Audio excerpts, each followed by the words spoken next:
Happy New Year to you all. This is the Loudoun County Weather Outlook with model forecasting here. Yes, that snow squall this morning was pretty impressive. It brought in this windy conditions and much colder air today.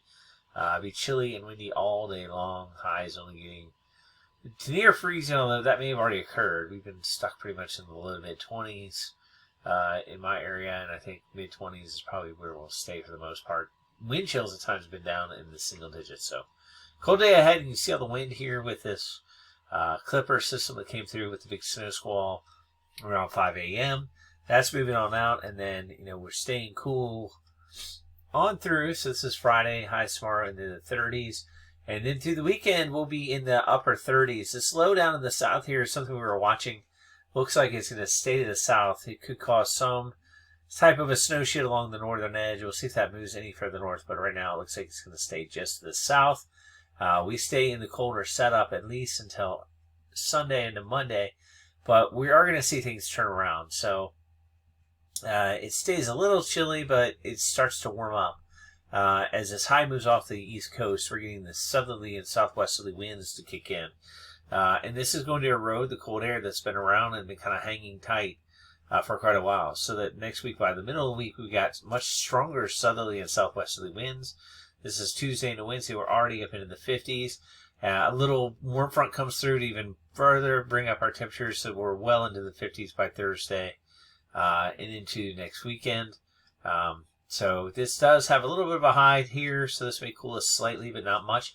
Look at these strong southerly winds here in the middle part of the country. As the west coast gets a trough, that's going to push a southeast ridging for us, and that's going to warm us up. And that warmth is going to stick around. We're going to see strong southerly and southwesterly winds. There is some cold air damping here. This may hold off the warmest of temperatures as we head into the late part of, we're way out here now in the 9th, so this is way out in the future. I wouldn't necessarily say this is the way things will be. But at this point, this is showing like the influence of cold air damming that could slow the warmer air kind of infiltrating our area.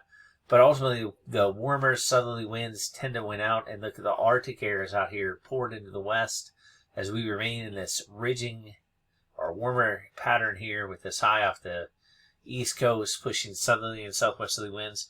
So I do not see a let up in the warmer pattern here at all, even, all the way here, way out in the late period.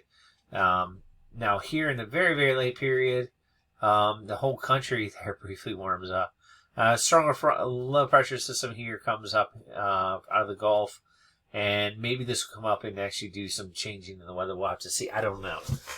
But as of now, I'm not really liking the way things are going as a snow lover, at least in the middle part of the month. We look warmer than normal. Unfortunately, it didn't look like there was a lot of precipitation. We remain in a very severe drought. So this is just not good at all for us. So if we look at the overall forecast for the amount of precipitation nationwide, we're not looking good. This is the 7-day outlook, and you can see we're in a big dry area here in our region, and so that's pretty much no precipitation at all. And here are the warm up that is expected. Look at these. The outlook by the. Oops, sorry, y'all. Having some trouble with the way the map is working. But if we look at the overall pattern for warm air, you can see there's a huge warm up coming for most of the country, and this is really going to erode any of the chances of cooler air, and then even in the long range, maybe more normal out west, still even above normal out there, but we remain in this ridge here on the East Coast, and I think this is going to come true, unfortunately. By the way, this is looking very similar to a 2001 anomaly, or similar pattern that showed up with the La Nina, but we'll have to see if the La Nina can weaken, because if it can, maybe February we'll see a turnaround. But yeah, that far off before I could really see things turning around. This is going to be a hard pattern to modify. Both dry conditions will continue and potentially warmer than normal temperatures. So after a very chilly November and December, things look like they're turning around to a warmer than normal January. Have an awesome start to your 2026. And it's been your Loudoun County model weather outlook. Have a good one.